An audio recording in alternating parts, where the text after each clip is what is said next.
चलिए आगे बढ़ते हैं और ब्रेक्जिट का असर हम पर, दुनिया भर पर और भारतीय बाजारों के आगे के डायरेक्शन पर बातचीत करते हैं। हमारे साथ कार्यक्रम में शामिल हो रही हैं रितु गंगराड़े अरोड़ा, वो डायरेक्टर इन्वेस्टमेंट और सीईओ हैं Canara HSBC OBC life insurance की। रितु जी गुड मॉर्निंग, स्वागत है आपका सीएनबीसी आवाज पर। हम सब तो बड़े डरे हुए हैं, सावधान हैं और दम साधे इंतजार कर रहे हैं कि ब्रेक्जिट में क्या होगा। बताइए आप फंड मैनेजर्स क्या कर रहे हैं, किस तरह से पोजीशन कर रहे हैं अपने आप को इतनी बड़ी इवेंट के पहले? धन्यवाद शो पर बुलाया आपने। वाकई में बहुत महत्वपूर्ण इवेंट है ब्रेक्सिट। बट अब ऐसे एग्जिट पोल से और जो बेटिंग बन रही है वहां पे, उससे ये आशा है कि एक क्लियर मैंडेट आ जाएगा स्टे का, ब्रेक्सिट से ब्रिटेन एग्जिट नहीं करेगा। ये आशा मुझे लगता है मार्केट भी अब डिस्काउंट कर रहा है। अगर इसके विपरीत अगर आता है तो मुझे लगता है एक शार्प करेक्शन हमें मार्केट में दिखेगा, और अगर यही होता है तो शायद जो उछाल हो उतना एक्साइटिंग ना हो। बट वहां से एक जो क्लैरिटी इमर्ज होगी उसके बाद में मुझे लगता है एटलीस्ट इंडियन मार्केट्स फिर डोमेस्टिक्स पे कंसंट्रेट करेंगे, मॉनसून पे कंसंट्रेट करेंगे। जो सरकार नए एफडीआईज वगैरह कर रही है, तो सारा फोकस मुझे लगता है डोमेस्टिक पर शिफ्ट हो जाएगा इस बड़े इवेंट के बाद। मॉर्निंग मैम, ये बताइए फिर ऐसी अनिश्चितता में आप जैसे फंड मैनेजर्स क्या अपनी शॉपिंग लिस्ट तैयार रखी हुई है, उसमें क्या है, क्या खरीदना चाहिए? फिर अनिश्चितता कहते हैं बेस्ट मौका होती है लॉन्ग टर्म खरीदारी करने के लिए। अनिश्चितता तो है, पर जितना हम देखना चाहते थे वॉलेटिलिटी ऐसी कोई बहुत ज्यादा तो नहीं है। अब अगर नेगेटिव आता है तो वो काफी हद तक एक ग्लूम डूम ग्लोबली क्रिएट कर देगा काफी समय के लिए। हमें अपने निवेश के लिए अपने देश के फंडामेंटल्स को ध्यान में रखकर ही अभी करना चाहिए, क्योंकि ब्रेक्सिट के अलावा जो है करेंसी पर भी काफी प्रेशर बना हुआ है। तो जो currency related, export related, import related sectors हैं उनमें थोड़ा सा अभी वॉलेटिलिटी बनी रहेगी। तो मुझे जो सेक्टर्स अच्छे लगते हैं वो अब मुझे लगता है पब्लिक सेक्टर बैंक्स देखा जा सकता है, थोड़ा बहुत प्राइवेट सेक्टर बैंक्स अभी भी अच्छे लगते हैं, ऑटोमोबाइल सेक्टर अच्छा लगता है, इनवर्ड लुकिंग सेक्टर्स के और ध्यान दे। जीएसटी से जो बेनिफिट्स मिलेगा उन सेक्टर्स पे ध्यान दे, जो कि एफएमसीजी होगा। जो भी सेक्टर्स में अनऑर्गेनाइज्ड है या एक्साइज ड्यूटी काफी हाई है जिन्हें फायदा मिलेगा जीएसटी, तो मैं उन पे ध्यान देना चाहूंगी। मॉनसून और जीएसटी को ध्यान में रखकर सेक्टर्स और स्टॉक्स ऐड करना चाहूंगी। लेकिन आप एक चीज कह रहे हैं कि चूंकि बाजार में ज्यादा लोग ये मानकर चल रहे हैं, हमारे यहाँ भी और दुनिया भर के बाजारों में, कि शायद ब्रेक्जिट ना हो, और उसी हिसाब से बाजार इन लेवल्स पर ट्रेड कर रहे हैं। क्या ब्रेक्जिट नहीं होता है तो फिर तेजी लिमिटेड है? और दूसरी बात है कि क्या उसके बाद ये डर, ये खतरा बढ़ेगा कि ब्रेक्जिट नहीं होने की दशा में अमेरिका में फेड फिर ब्याज दरें बढ़ाने के बारे में ज्यादा कॉन्फिडेंट हो जाएगा और वो खतरा फिर से हमारे ऊपर होगा? मुझे लगता है ये आंकलन तो अमेरिका हमेशा करता ही रहेगा, जैसे कि हमारी रिजर्व बैंक करती रहती है कि क्या रेट घटा सके, उसी तरह वो कर रहे हैं कि क्या वो रेट बढ़ा सकेंगे। मुझे लगता है ब्रेक्जिट तो एक डेफिनेटली एक मुद्दा था ही, पर चाइना की जो ग्रोथ स्लो डाउन है उससे काफी चिंता रही है फेड को। चाइना पे जो डिपेंडेंस और इंटरडिपेंडेंस चाइना और अमेरिका का है वो काफी ज्यादा है। चाइना काफी बड़ा होल्डर है यूएस ट्रेजरीज का और बहुत द लार्जेस्ट पार्टनर भी है, वर्ल्ड की सेकंड लार्जेस्ट इकोनॉमी भी है। तो ब्रेक्सिट से फर्क जरूर पड़ेगा, पर मुझे लगता है अपने US demand, US inflation and China पर नजर बनी रहेगी। और मुझे नहीं लगता सिर्फ ब्रेक्सिट के ना होने से फेड इंटरेस्ट रेट हाइक कर सकेगा।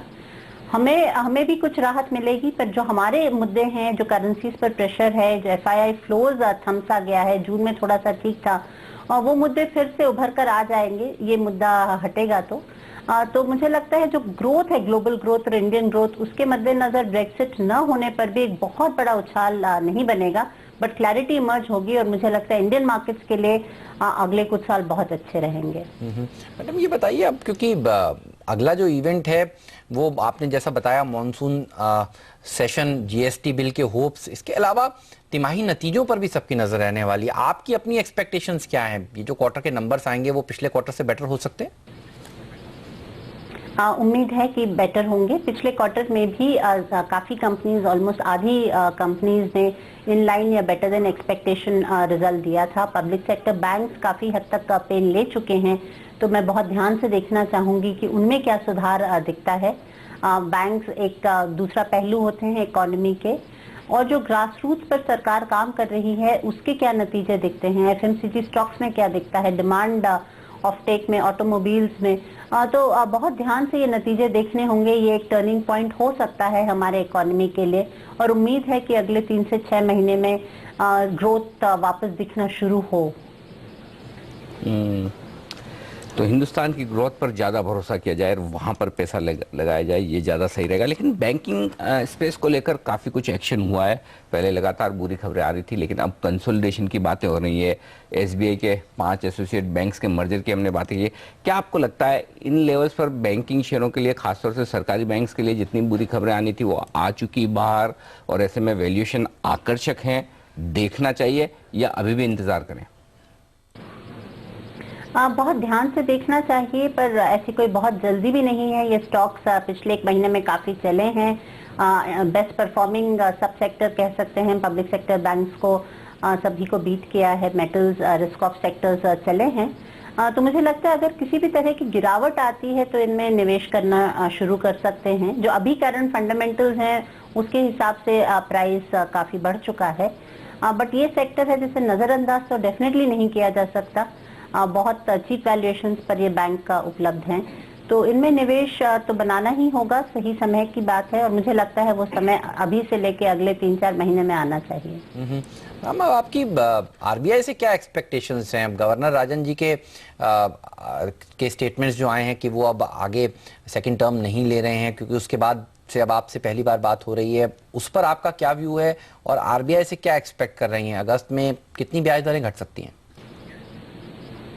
गवर्नर राजन कंटिन्यू नहीं करेंगे, ये तो निराशाजनक है ही। मुझे लगता है सभी को इस बात से निराशा हुई है, पर इस बात पर भरोसा भी है कि जो इनके सक्सेसर होंगे वो भी इतने ही काबिल होंगे और इतने ही अच्छे कदम उठा पाएंगे। मुझे लगता है मॉनसून को काफी क्लोजली आरबीआई मॉनिटर करेगी। जो अभी तक उनका ट्रेंड रहा है, इन्फ्लेशन पे बहुत कड़ी नजर रही है और मॉनसून डिस्ट्रीब्यूशन सही होने पर मुझे लगता है एक रेट कट की उम्मीद बन जाती है। ये है राय इस वक्त। लेकिन एक और स्पेस जो काफी फंड मैनेजर्स की पसंद बनती जा रही है, जो चूंकि अगर आपको फाइनेंशियल्स में कहीं न कहीं निवेश करना ही है और बैंक छोड़कर फिर एमएफआई, जो माइक्रो फाइनेंस कंपनियां हैं, एनबीएफसी है, यहाँ पर काफी लोग अब आकर्षित हो रहे हैं और हाउसिंग फाइनेंस कंपनियों में पैसा लगा रहे हैं। क्या आपको लगता है कि इंडिया स्टोरी बड़ी स्ट्रॉन्गर, ये 2-3 छोटे-छोटे सेक्टर्स जो है, स्टॉक्स भी हैं इसमें लिस्टेड काफी, वहां पर मौका बनता है निवेश करने का? मोस्ट डेफिनेटली ये काफी पॉपुलर सेक्टर रहा है। हाउसिंग फाइनेंस कंपनी, जैसे कि आपने कहा, बड़ी स्टेबल होती हैं इंडिया में। मार्जिन ग्रोथ अच्छी है, एसेट क्वालिटी बहुत अच्छी है, तो डेफिनेटली है, काफी चल चुके हैं। तो अगर ब्रेक्सिट या किसी भी और कारण से कोई भी करेक्शन आता है तो इन एनबीएफसीज में डेफिनेटली इवन एमएफआईज पर निवेश का मौका बहुत अच्छा है। अगर हम इनके अगले 3 से 5 साल के प्रोजेक्शन देखें तो पैसा बनना चाहिए।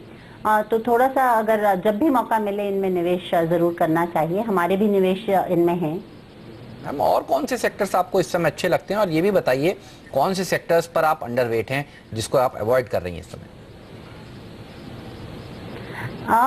फार्मा और आईटी सेक्टर जो कि ज्यादातर मुझे पसंद होते हैं, अभी मैं फिलहाल अंडरवेट गई हूँ। कारण खासकर यही है, करेंसी पर, ब्रेक्सिट पर, ग्लोबल डिमांड, ये सभी चिंताओं के विषय हैं इनके लिए। और फार्मा में जैसे कि हम जानते हैं एफडीए के काफी सारे कंसर्न्स कई कंपनियों में हैं, तो फिलहाल मैं थोड़ा सा इन पे अंडरवेट होकर के डोमेस्टिक पर ही ध्यान दे रही हूँ। और मैं जीएसटी को काफी महत्वपूर्ण मानूंगी और जीएसटी में काफी प्रोग्रेस हुई है। काफी उम्मीद है कि मॉनसून सेशन में आ जाए तो वो सही भी सेक्टर जैसे कि स्मॉल कार्स जिनमें एक्साइज ड्यूटी अधिक है, जीएसटी से उन्हें फायदा होगा। लॉजिस्टिक्स, कंस्ट्रक्शन मटेरियल, बहुत सारे ऐसे सेक्टर्स हैं जहाँ काफी अनऑर्गेनाइज सेक्टर है या फिर एक्साइज ड्यूटी हाई है। लॉजिस्टिक्स, एफएमसीजी, काफी सारे सेक्टर्स और इनमें काफी सारी कंपनीज हैं जिन्हें जीएसटी से बहुत फायदा होगा।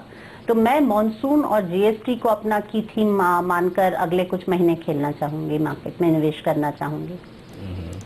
जीएसटी और मॉनसून को लेकर आगे चलते हुए निवेश के मौके बनेंगे। एक राय आपसे फिक्स इनकम के इन्वेस्टर्स के लिए लेना चाहता हूं, क्योंकि आप सीआईओ हैं, डायरेक्टर इन्वेस्टमेंट हैं, तो आप तमाम एसेट क्लासेस को देखती होंगी। अगर ब्रेक्जिट के चलते समझिए कि फैसला ऐसा आ जाए जो कि बाजार के इंटरेस्ट के विपरीत हो, यानी कि ब्रेग्जिट हो जाए, और ऐसे में जाहिर सी बात है कि करेंसी कमज़ोर होगी, बॉन्ड यील्ड्स बढ़ेंगे, तो क्या वो एक अच्छा मौका होगा हिंदुस्तान में उन इन्वेस्टर्स के लिए कि वो तुरंत उस वक्त पैसा लगाएं फिक्स इनकम, जिन्हें फंड में लगाना है या जिन्हें और कोई डेट इन्वेस्टमेंट करना है, क्या उनके लिए सही मौका बन सकता है उस वक्त? डेफिनेटली वैसे भी फिक्स इनकम में काफ़ी अच्छा पैसा बना है पिछले कुछ सालों में।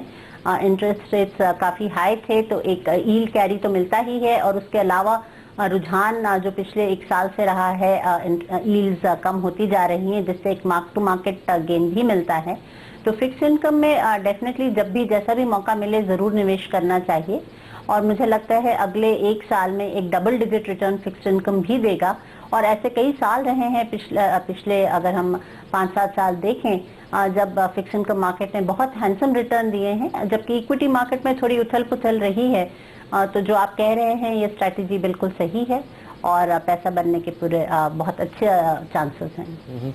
तो जी डिफेंस सेक्टर पर आपकी राय जानना चाहता हूं। देखिए सेक्टर तो जब से नरेंद्र मोदी जी प्रधानमंत्री बने हैं तब से फोकस में है। मेक इन इंडिया का जो उनका नारा रहा है, और बार बार खबरें आती हैं कि अब देखिए लेटेस्ट खबर है कि एनएसजी की सदस्यता शायद भारत को मिल सकती है। प्रधानमंत्री नरेंद्र मोदी अब चाइना के राष्ट्रपति से आज मुलाकात करने वाले हैं, उनका मत भी वो हासिल करना चाहते हैं।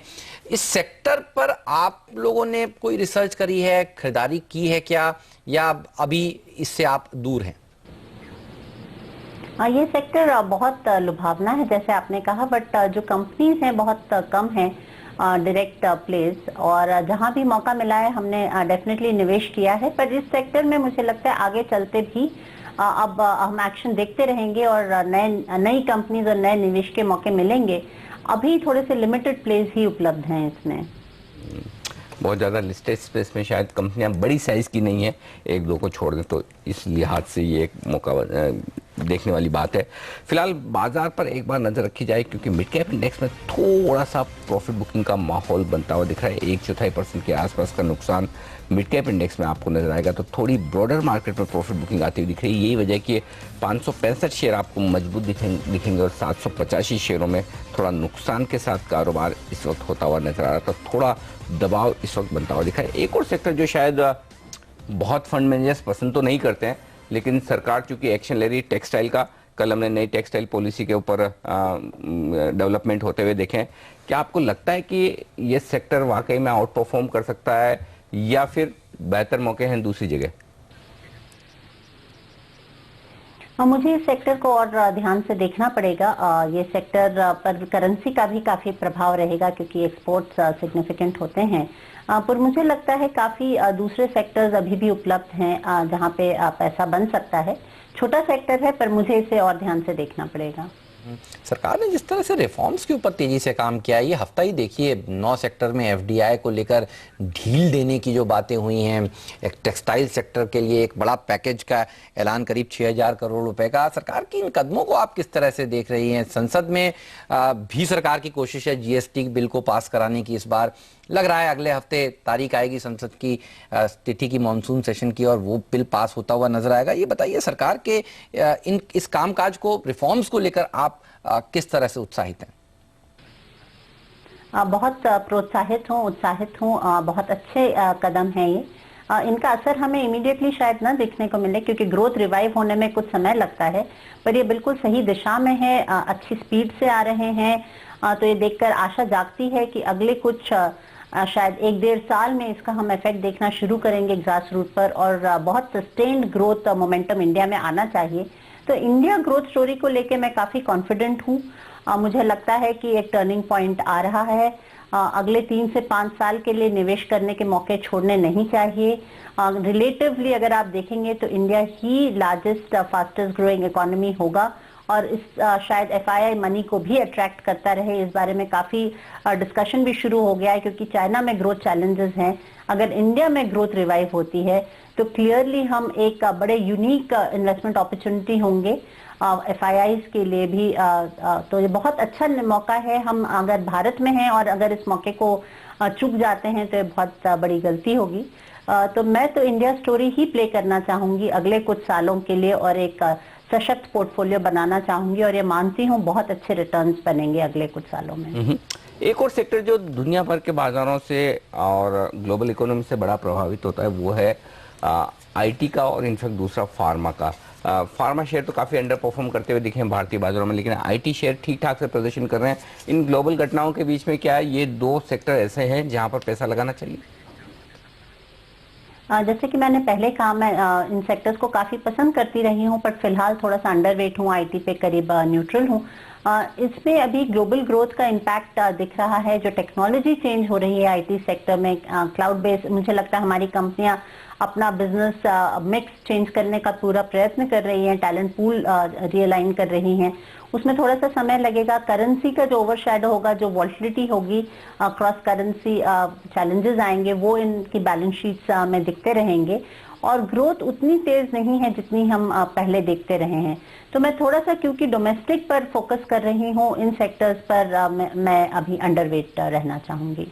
राइट, चलिए तो ये रहा इन सेक्टर्स पर, बाजार पर। शुक्रिया मैम समय निकालने के लिए, सीएनबीसी आवाज पर आकर अपनी बेबाक राय हमसे शेयर करने के लिए। और